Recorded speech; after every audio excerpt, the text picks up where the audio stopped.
My name is Peter Reuter. I'm at the University of Maryland School of Public Policy, and it is my pleasure today to introduce in an unusual order the discussant and the paper for today's session. The discussant is Mark Nance from the University, from North Carolina State University, where he's an associate professor of political science, and he is commenting and in effect presenting a paper co-authored by Jason Sharman, our other speaker today, who needs no introduction to a money laundering audience, but it's worth noting for a money laundering audience that in addition to his work on money laundering, he has published between 2019 and 2026 three major works on early empires.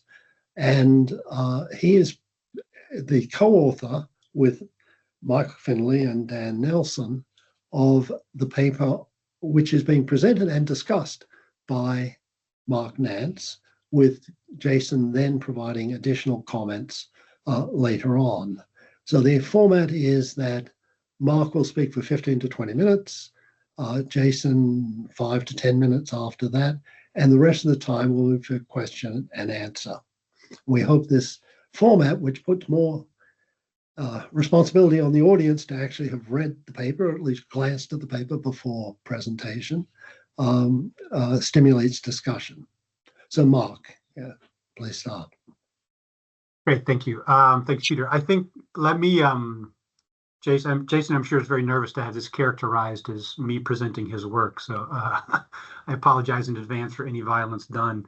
I will note, we're supposed to note, I think, that this is being recorded. So let me start.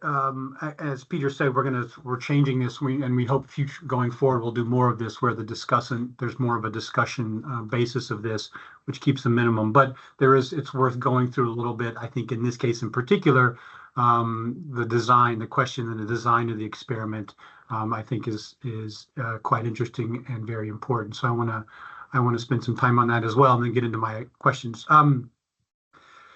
So I'm going to assume I'm not going to assume a whole lot of background on this, but the Magnitsky sanctions paper is really part of this larger body of work that Jason, Dan, and Mike have carried out for a number of years now, running experiments, field audit experiments that I think are quite innovative and quite useful. One way to think about it is sort of their secret shopper model, and testing whether banks and how banks and other financial institutions respond to treatments that are designed to trigger concerns that the people seeking services are engaged in illicit activity. And I think a simple summary of a large body of work of theirs is that it's been depressingly clear that banks continue to behave badly and are often not carrying out the very basics of compliance. So in this project, they take advantage of that ongoing work to look at Magnitsky sanctions in particular. And as a very quick summary of that, Magnitsky sanctions are a list of targeted sanctions of individuals and their networks for human rights abuses and corruption in particular. I think some 10 to 12 countries have those acts in place. The EU has its own framework, which I read a little bit about, but not a whole lot. And mostly involved around sort of travel bans and asset freezes. And of course, as usual in this whole system, it's really the frontline financial service providers, very broadly defined here, who are tasked with implementing the whole thing. And if they don't do their jobs, then ultimately the sanction system is not going to work. So they do this in the context of corporate service providers. In this paper in particular, these are these intermediary firms that help people set up companies and shell companies and corporate bank accounts. They don't do this for banks, a point I'll return to, because it's illegal to lie to banks in several jurisdictions. And while they seem willing to sort of dance along the line of legality in their research, they're not willing to cross it. And so they stopped at that point. So they compile a list ultimately of 5,349 corporate service providers and sent out an emails to random sampling of them requesting use of the firm's services. And the experiment really involves the use of the names invoked in the emails. The experimental group received emails invoking names that were very similar to those on the Magnitsky list. Control group received emails using names that sounded like basically upstanding citizens of the current or former British Empire. And so there are lots of clever ways they use to verify the validity of each of these steps. And so if you haven't read the paper carefully, if for no other reason, I think it's worth reading to see how they do that. The empirical question is whether the CSPs contacted would not respond at all, refuse services, comply by asking to verify the identity of the beneficial owner, or not comply by offering services without further identification. And the hypothesis that names associated with Magnitsky lists should generate responses that are, that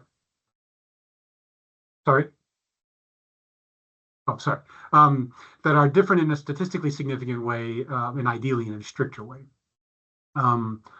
On top of that, they take advantage of the Russian invasion of Ukraine to see if CSPs respond differently after the invasion than they do before. And so round one then, and all of this is pre-invasion, round two is post-invasion. Importantly, they do this for CSPs domiciled both in countries with Magnitsky legislation, what I'll try to call Magnitsky countries, and those without Magnitsky country legislation, what I'll try to call non-Magnitsky countries. So as I read it, what we get in the end are really three comparisons. On one hand, comparison one is CSPs in Magnitsky countries before and after the invasion. Comparison two, CSPs in non-Magnitsky countries before and after the invasion. And then comparison three is this sort of meta comparison, the difference before and after the invasion in Magnitsky countries versus non-Magnitsky countries. The bulk of the paper really is built around the first of those, and I'll come back to that in the end, because I think one reform to the paper might be, a revision to the paper might be to balance that out a little bit.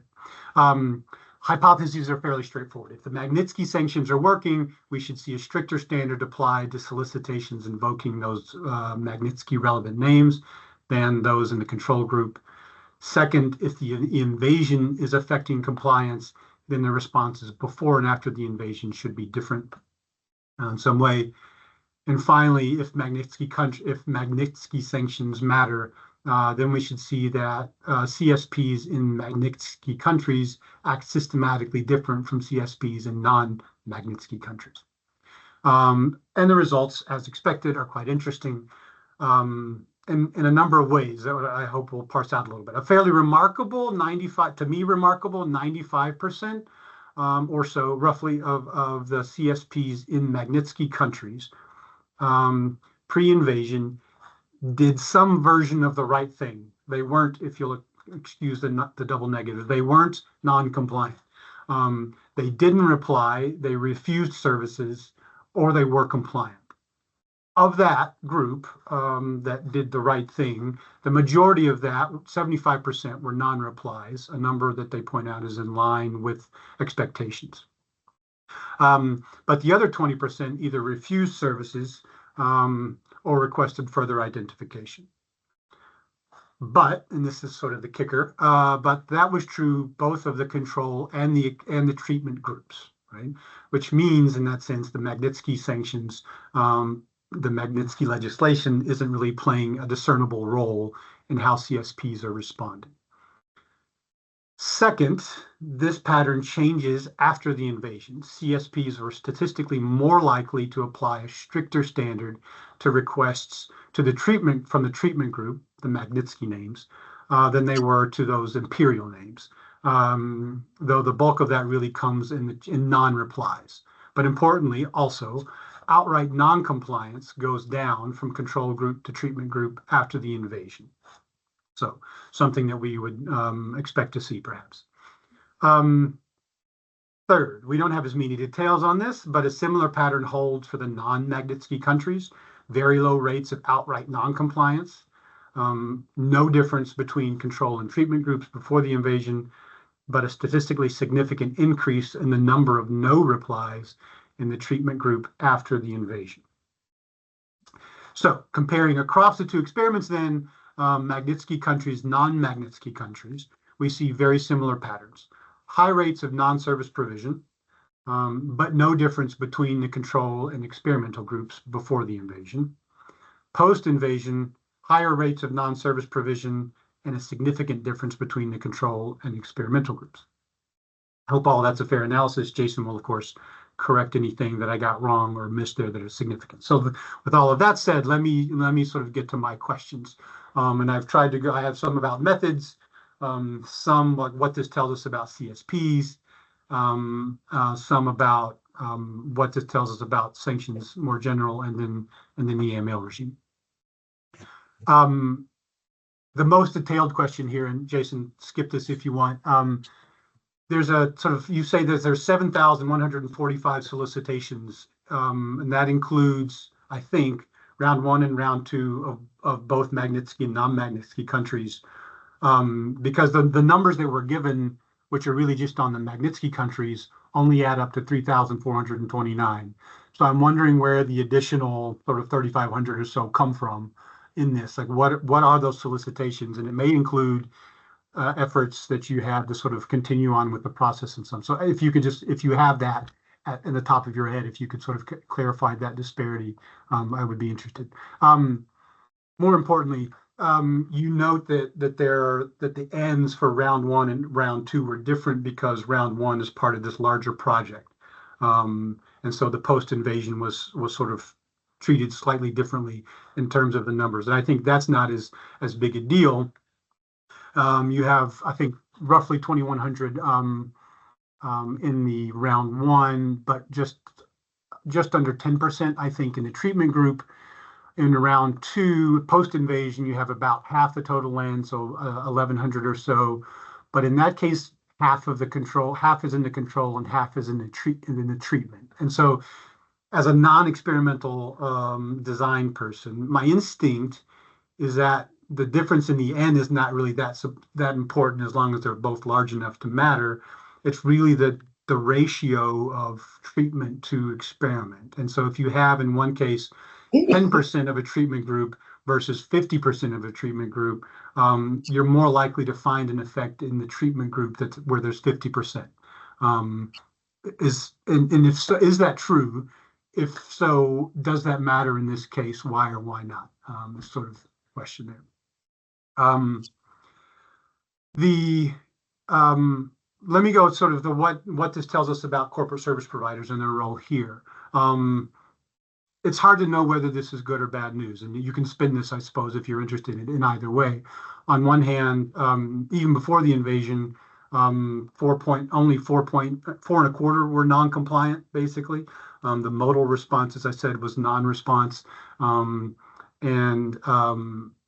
so the numbers really are quite good overall, and they get even better after the treatment group goes down to 3.28% non-compliance after the treatment group. And so, but as you say, sanctions evaders don't need 100% of the banks to evade sanctions. They need maybe just a few. And so I think as the paper's written, by the way, there's a bit of a tension in whether it's good news. Sometimes it's couched really more as bad news, sometimes more as good news. And so clarifying that might be useful. But in thinking through that, right, I sort of found myself wondering about this ecosystem, this small minority of groups of firms that are willing to be non-compliant. And in the sample, right, pre-invasion, it's 10 firms out of 2,400. Post-invasion, it's 19 firms out of 1,100.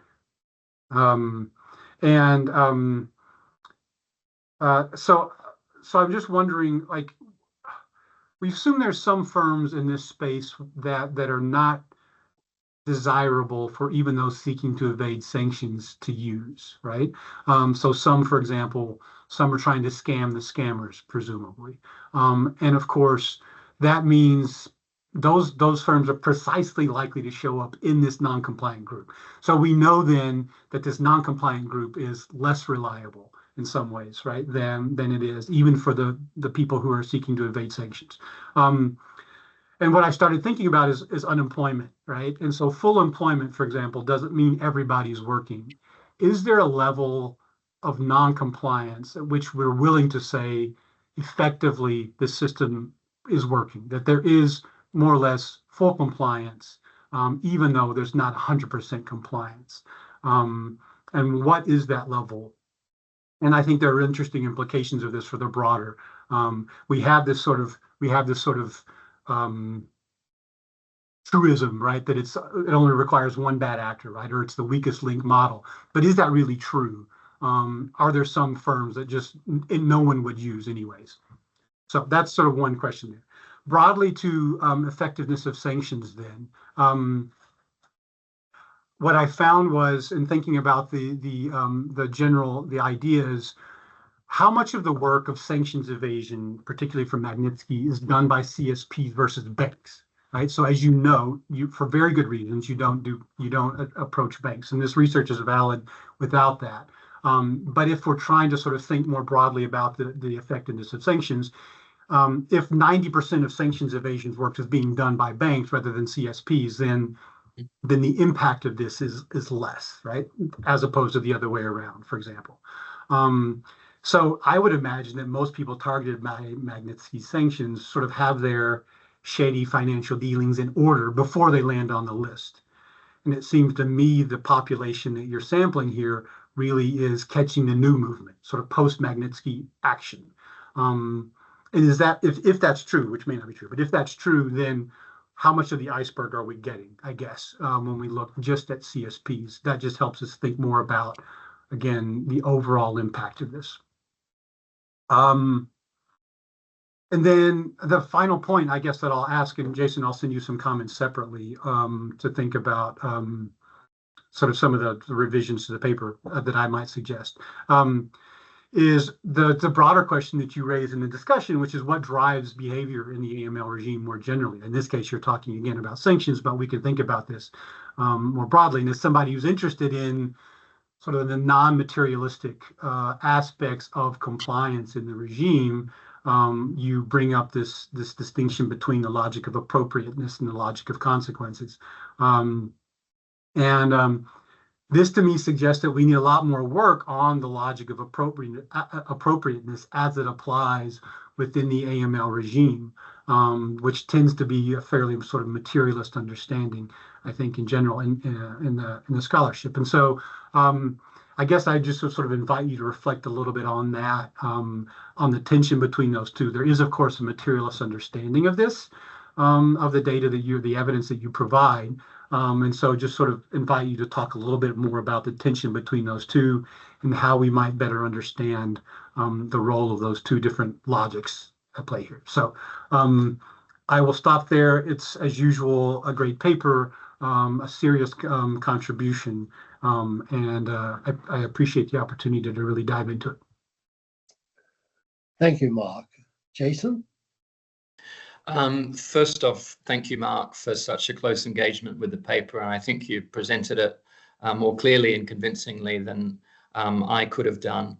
I suppose now a little more than 50 years ago, the French literary theorist published The Death of the Author. And I kind of like this death of the author model of presentation. So thank you for that. Thanks also to Peter and for the network for hosting me today.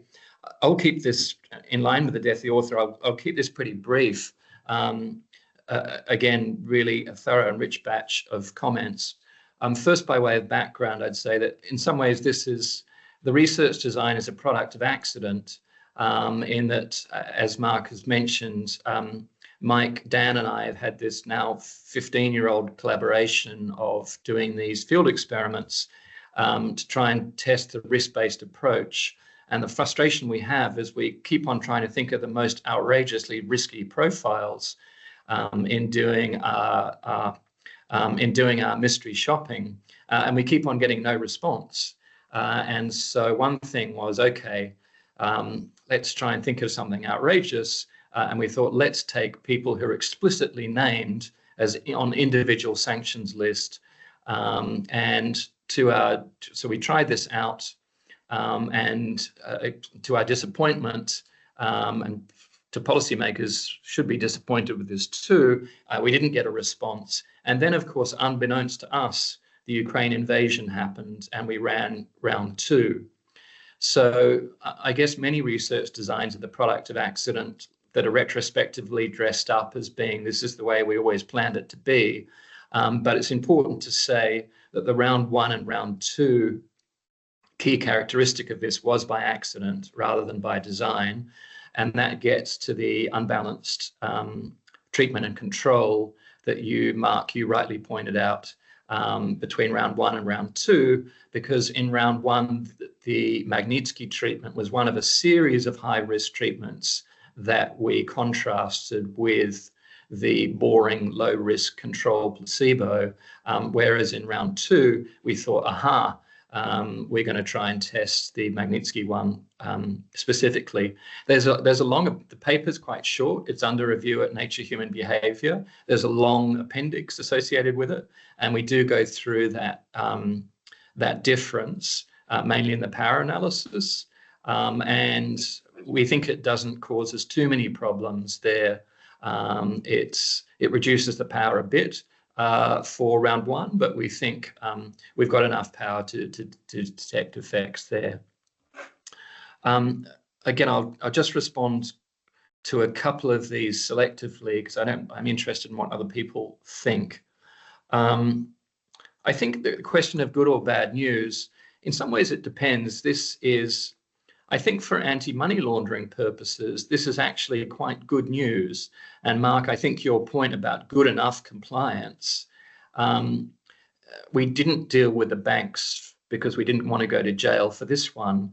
But in both the more recent banks and CSP stuff, we found that they actually at least try to do the right thing.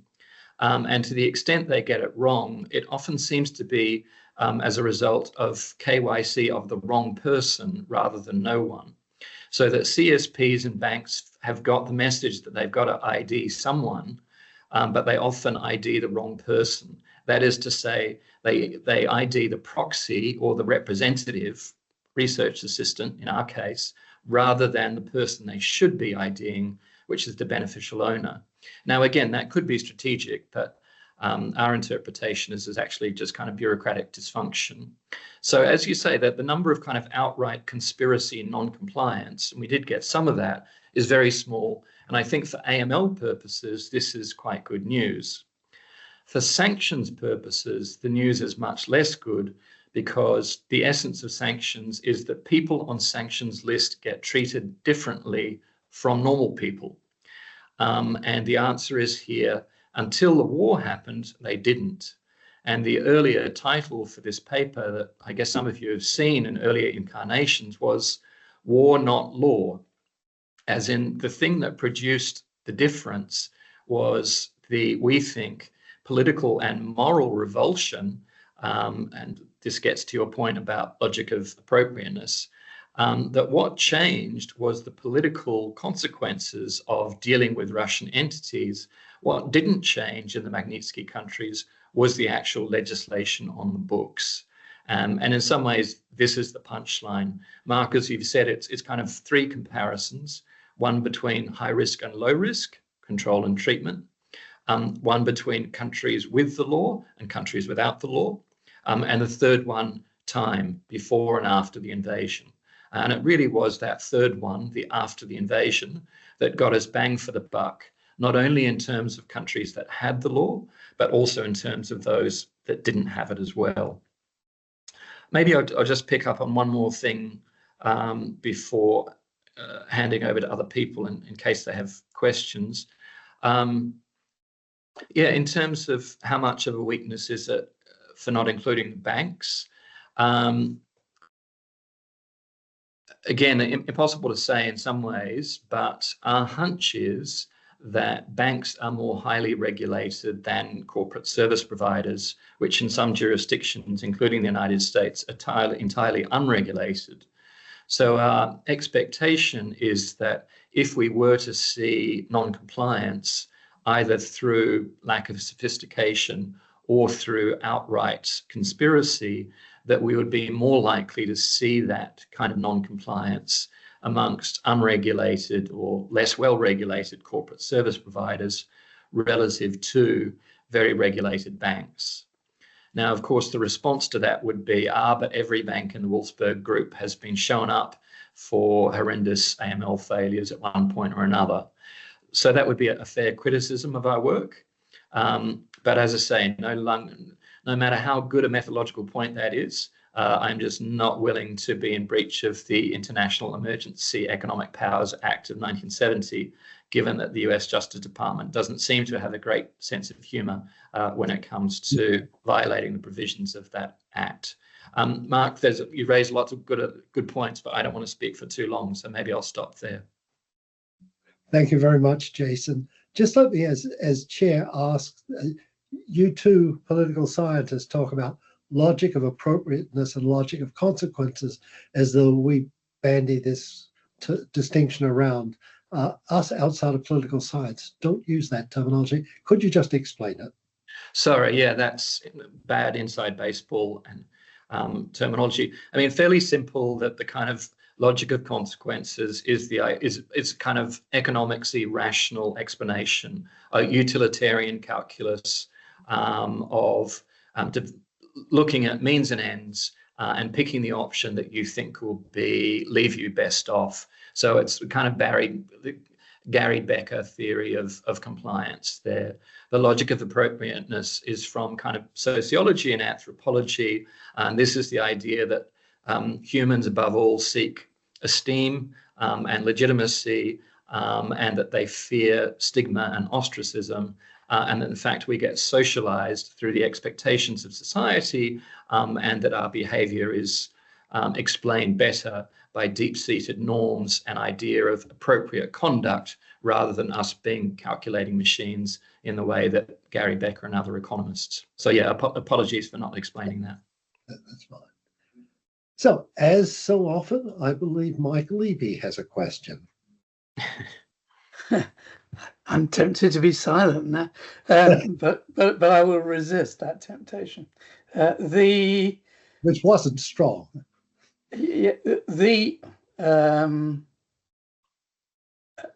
I'll make my usual point first, which is that there may be people who are well known to major violators,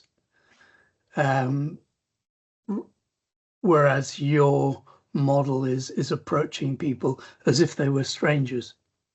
The other point I want to raise is that how important is this to sanctions violation? Because we've seen a lot of discussion of a more general nature about the evasion of sanctions by running them through, for example, Kazakhstan, and other countries are available. I'm just wondering what your model might have to say about that form of evasion. Sure. I mean, again, briefly, yes, certainly one weakness is that this is mystery shopping in a kind of random retail arm's length transaction fashion, and that if people have close personal contacts with their in-house lawyer who can do this, we're less likely to pick up on that. I think those close personal relationships are just tough to study in general, but it's certainly fair to say that's a weakness of the research design. In terms of intermediaries, I mean, again, in some ways, a great weakness of sanctions, as you say, if the Russians, Turkmenistan increasing its import of particular chips by a factor of 10, and that, the strong suspicion is that most of these chips are being diverted to Russia. The answer would be twofold. First off, that in looking for the beneficial owner, at least an expectation, it should be able to look through the proxy to get to the person at the end of the chain. After all, this KYC, when it's applied to corporations, the whole point of it is looking through proxies to get to what's somewhat redundantly referred to as the ultimate beneficial owner. Phrase I've never understood. Beneficial owner means the ultimate owner, Its ultimate beneficial owner is just saying the real owner. Anyway, the second one would be a kind of a fortiori logic that if the sanctions are unresponsive even to the blatantly obvious people who are on the damn list, then they're very unlikely to pick up those who, with the minimal sophistication of using a proxy. And certainly in the round one, the answer would be, if you're on the sanctions list, why bother going to the trouble of using a proxy when you can access the financial system just as easily as those who are not sanctioned at all? If others don't ask questions, I'm always up for asking. So someone else? So I can see 3 hands up, Peter. No, I'm not seeing it on my screen. So Looks Lorenzo. I think Lorenzo Crippa is next in line, based on the numbers.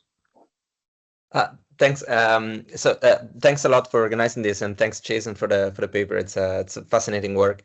Just a couple of thoughts. One on the no Magnitsky legislation effects. I found this was really one of the most interesting part of the paper. This other sample. A priori, when I was reading the sort of that you also had this part of the analysis, I was actually thinking that rather than a sort of a diffusion effect of compliance to these corporate service providers in like non-Magnitsky legislation, you could also expect like a priori, at least sort of a leakage effect, right? Where if you're a corporate service provider and all of a sudden your competitors in the US, UK, Australia, and so on, they are experiencing the impact of these sanctions, then you're outside of that legislation, so it's more business for you. So I was thinking, well, right, you could even expect these companies to behave the opposite way, which is not what you observe. But that got me thinking whether inside this group of firms you have like some heterogeneity. Some of them that respond sort of according to this diffusion exposure, and perhaps out of fears of like extraterritoriality and so on. You seem to rule out this possibility because you don't observe it before the war, but it's likely, I mean, it's plausible that the war has changed the fear factor for these other companies. So I was wondering whether you have any covariate that you can correlate with your corporate service providers to sort of tease apart, maybe even just like nationality, something that could get a sense of whether they were plausibly exposed to the extraterritorial action, or whether they were well suited to get some business from according to this sort of leakage effect. I know none of these covariates would be identified. If Dan was here, he would probably slap on my wrist or something. But it could be something that could get a nice further description, I guess. Just a thought. Yeah, and it's an excellent point. I mean, we're all primed to think that experiments are wonderful and solve all the world's problems. But of course, one of the things that they're bad at is looking at the mechanisms that produce the actual effect. And so we do have this slightly black box causation in that we're reasonably confident about a treatment that has an effect or does not have an effect. But of course, the very reasonable follow-up question is why, or at least through what process does this have an effect? And as you say, one of the perplexing things is that countries that don't have the law, or still the CSPs in those countries, have an effect in round 2, but not round 1. And we have a couple of hunches as to why this might be the case. One is the long arm of US extraterritorial enforcement, which you've alluded to. Even if you're in Argentina and then you're flying through Miami and you get taken away to a small room with people from the Justice Department, that's pretty bad news. The other one, again, to invoke the kind of jargon of logic of appropriateness, is that if there was a widespread moral revulsion against Russia, particularly in the immediate aftermath of the Ukraine invasion, then perhaps it was this non-material factor that led people to disengage. This may sound a bit naive, but after all, there were a lot of corporations that cut ties with Russia when they didn't have to legally. And there are a lot of corporations that failed to do business with Russia, even though profitable opportunities were there and legal, even with the sanctions. So it's not entirely far-fetched to think that there's something else apart from dollars and cents there. In terms of, okay, that's, maybe this, maybe that, maybe the other thing, again, a very reasonable point about correlates. One thing we were thinking of doing was looking at opinion polls in these non-Magnitsky countries, or even their UN voting record. And again, this may actually reflect some of the people on this suggestions earlier from people on this call of saying, look, if these non-Magnitsky countries, some of them took a really strong line in their UN votes and they had a very strong popular reaction to the Russian invasion, then we'd feel more confident speculating that it was this sort of reputational concern.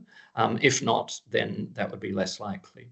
But you're right, and that what we don't see is what's so often said to be the case in this realm, in that there's no point improving regulation in jurisdiction A, because then the dirty money will just go to jurisdiction B. As you say, this very commonly deployed weakest link, squeezing the balloon, whack-a-mole. Again, this logic. I think a metaphor that's really, really overdone in general, and I think is specifically disconfirmed in this admittedly narrow study that we've done. Great, thank you. Yours? Yes, thank you. So my interest was also in the why question. Why are some of them doing this non-compliance? And we can have a couple of hypotheses why some of these company service providers are not complying with these ideas.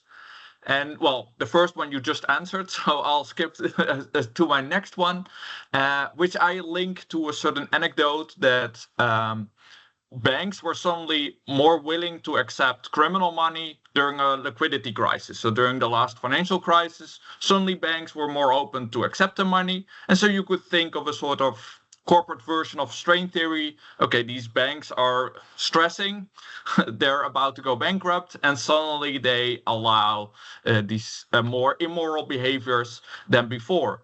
And so I was thinking, in this experiment, since you probably know who you contacted, would you be able to attach certain characteristics to these companies? I'm thinking of the financial details that we have for a lot of companies in an Orbis database or some kind of other database, that we know those that did not comply, are these the companies that would otherwise be about to go bankrupt? Because if we understand which companies, company service providers would be willing to do this non-compliance, then this would help us to basically understand where the weakness in the system is, and would help us with a sort of risk-based supervision on these facilitators.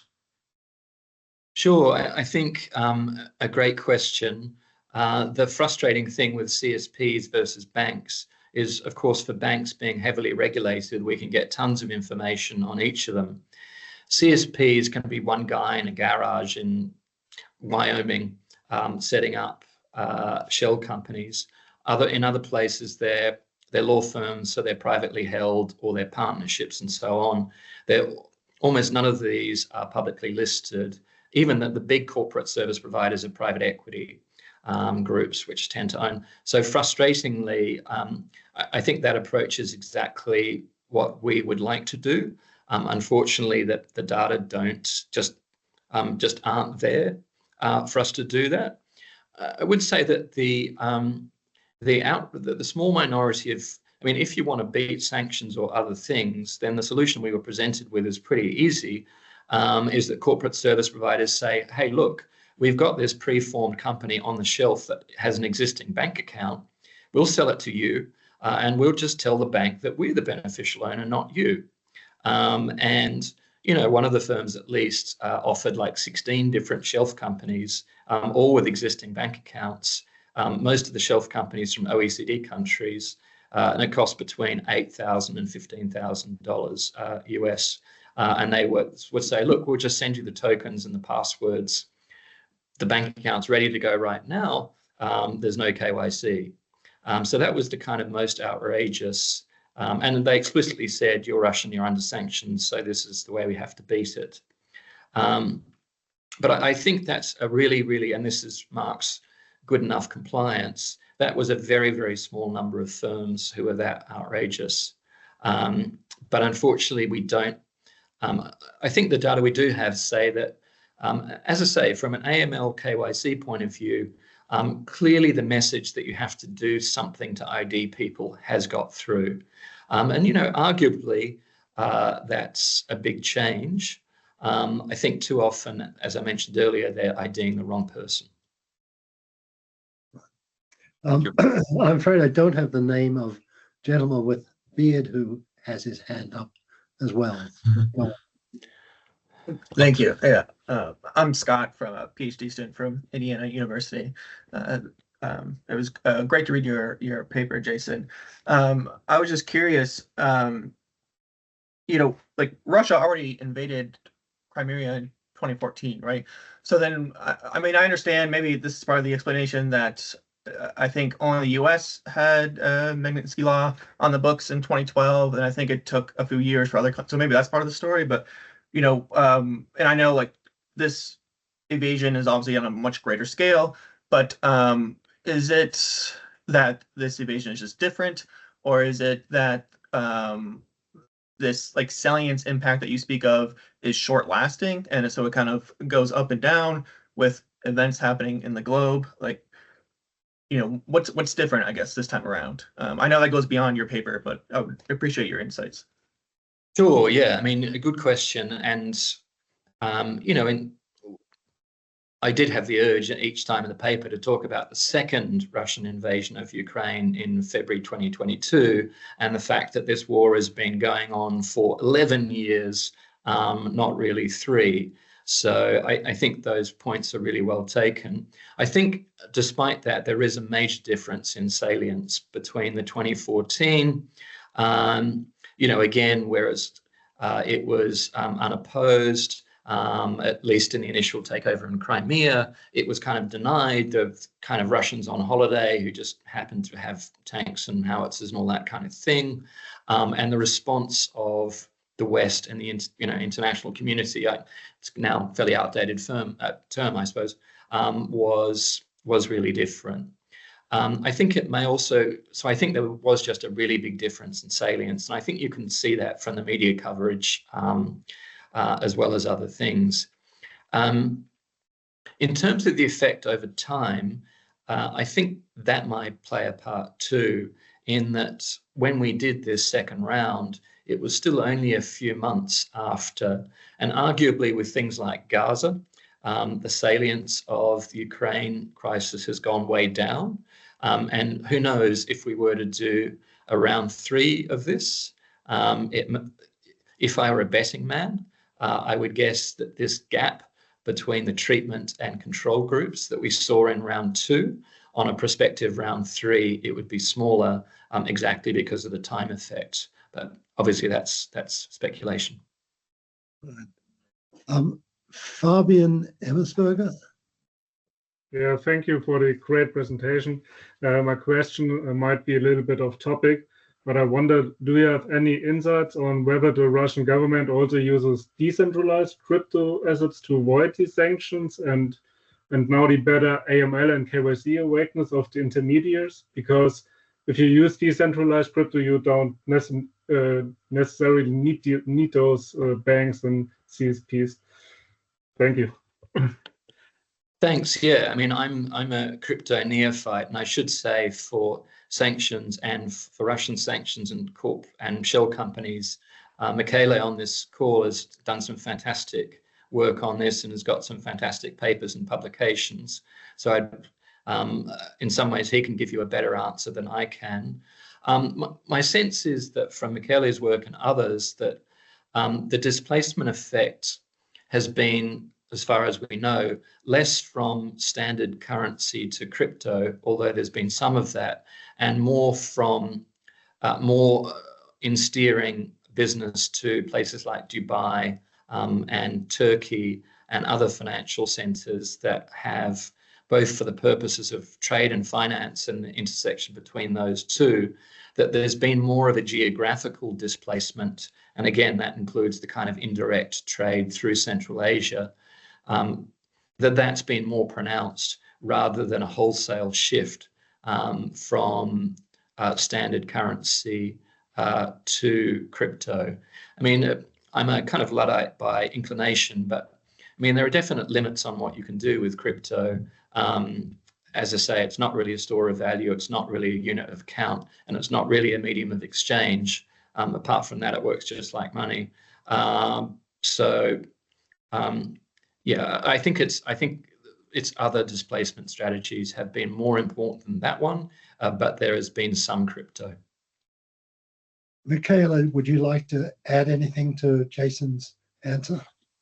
No, I think no, absolutely would not add much. We observe exactly this. I will post a link to a recent report of ours on the chat, so where you can get some evidence about this. Although, well, we have to say also that, as you know, what we observe is also what law enforcement and the authorities observe and are able to trace, and therefore we shall discount their still incapacity in some cases to early detect these new schemes. I was in a filling station last week and saw for the first time a cryptocurrency ATM out in a working class filling station. I was quite taken by that. Came out of nowhere. Any further questions? Round two. This is sort of a descriptive question. It may matter, but I'm not sure. Jason, there is no one Magnitsky list, right? And so I'm wondering about the similarities across these across the lists and how this, I guess, sort of substantively how the study accounts for that and deals with that. Sure. I mean, the Magnitsky, first I would say just, we talk about the ethics in the paper, and Mark, you mentioned about dancing on the edge of legality. We did actually clear this study with Bill Browder, who's been the moving force behind the Magnitsky Act. So we did check it with him before doing this, and he's very keen on it, which is fortunate. We did also email FinCEN and tell them that we were going to do something along these lines. We didn't tell them exactly what. FinCEN have never got back to us, but if I get arrested, I will be using that email as evidence. So it is important to say about the ethics of this as well. And we have stuff on the paper about the uses of deception and so on for that. The difference between the lists, we use 6 names. And these were the names that if you Google these names, at least when we first picked them, every single result on the first page of Google is linking them with either the Magnitsky murder or the corruption scandal or the sanctions. So the idea is that if you're going to do any due diligence at all, that there should be an enormous flashing light that says, do not do business with this person, or at the very least, this is a high-risk name, and you should do further inquiries to be very careful who you're doing business with. So again, it was kind of the strongest possible treatment. A kind of a slightly more technical thing we found out, and that we've had to revise the paper a little bit, although it doesn't change the substantive results, is that countries have said they've had Magnitsky sanctions, but they actually mean quite different. They've been either through ignorance or through deliberate strategy, they've kind of overrated the sanctions that they've put in place, and that some of them don't actually have this financial component. They're in fact, or at least they're initially travel bans more than bans on financing. So the Baltic states, for example, Latvia passes, they have a big press release saying we've passed Magnitsky sanctions. And at least initially we thought, aha, that means you can't transact. And then if you go back and look in more detailed sense, they really mean that these people will be refused visas to travel to Latvia, and that the financial sanctions were only toughened up later on. So it's not so much the variation in the list in terms of the names, because these 6 culprits that we use are kind of on all of them. But we have had to do some tricky things in terms of going back and, just because the law is called the same thing doesn't mean it does the same thing. So we've had to check that, and in a way that was a bit of a surprise to us initially. So if I could ask a couple of questions. You've described CSPs as certainly including sole operators in somewhere out in Wyoming. Is there a respectable core to the CSP sector globally? Companies that are just known to be serious about compliance in general? I think it's a wholesale and retail market. So I think there are a small number of large CSPs that are wholesalers, and then a much larger number of retailers. So again, the most famous or infamous wholesaler was Mossack Fonseca, who didn't really sell that many companies to end users, but instead generated thousands and thousands of shell companies and then sold them to law firms who would have them on a bespoke basis. Interestingly, now those big wholesalers have increasingly been bought up by private equity buying everything else too. So it's the Carlyle Group and others. So it's kind of interesting how it's developed there.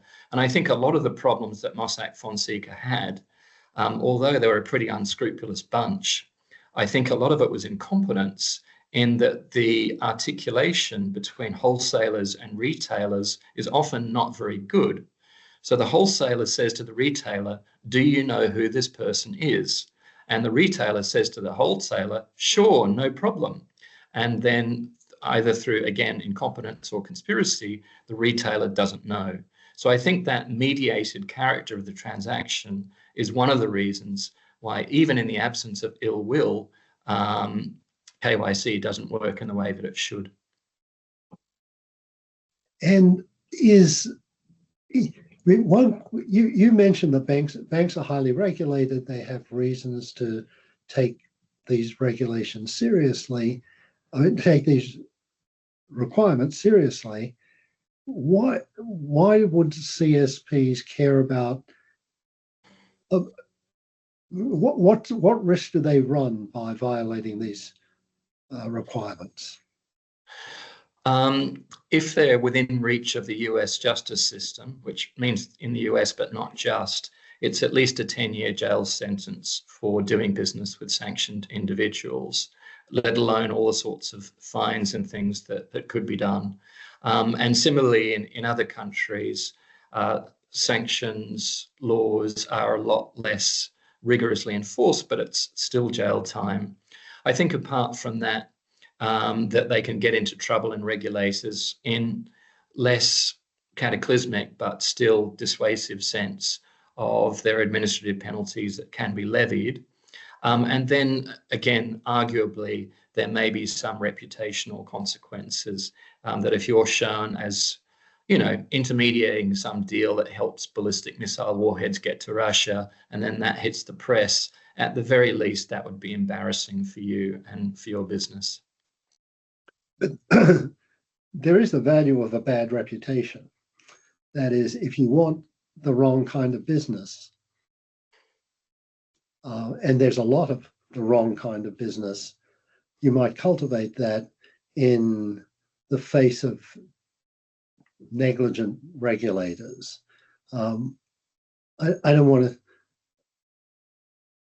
to say I have any evidence of that, but I think the motivations, you're imagining entrepreneurs with long-term planning horizons.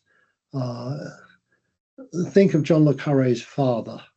CSP would have been exactly his kind of business, and he'd only done it for a couple of years, but he would have done very well in that time. And I suspect, so, is it plausible that there's sort of a fringe that cultivates a bad reputation?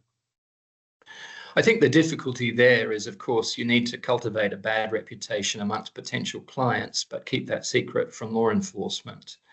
And that can be hard to do. The other thing is that selling shell companies is a pretty low margin. It's not like you sell one shell company and retire on the proceeds. You've really got to sell a lot, or else it's just a small part of some other business.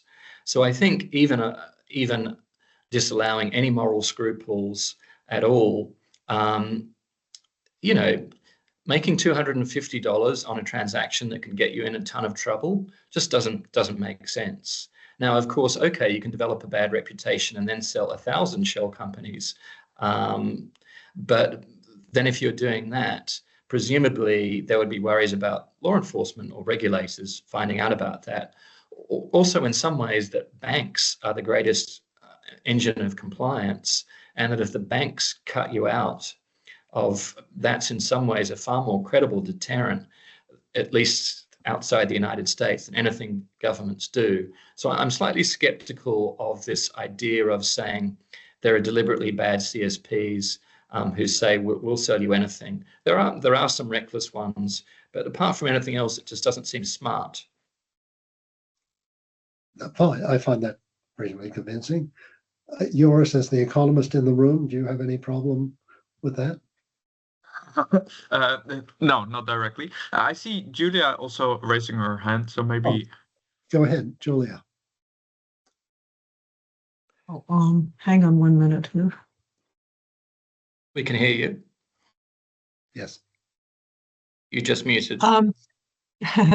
So just a couple of comments from kind of the practical side that might be of some interest.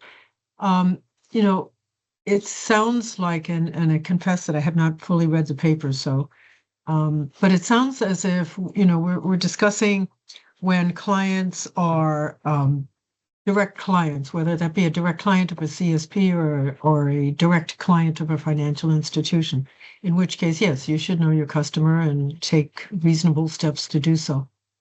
However, without disclosing any names of victims or parties involved, I can say that it is very, very easy for even a legitimate corporate service provider to be unaware of who the ultimate client is. And here's a good example. This has to do with a Russian example.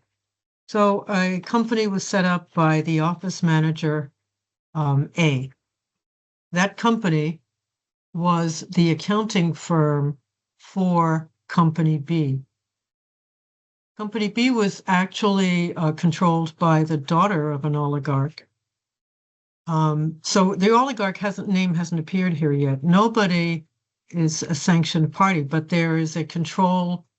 Even the daughter was not sanctioned, but there is a controlling interest from an even larger company that was paying the salary of the office manager who set up the accounting firm. And the CSP was unaware of this. I think almost everybody, except perhaps the office manager and the daughter, were unaware of who the actual controlling party was. So it is possible to be a legitimate CSP and to be bamboozled or, intentionally have concealment activities deployed to conceal and to move funds, and a lot of funds, for sanctioned parties. And it's not just Russia.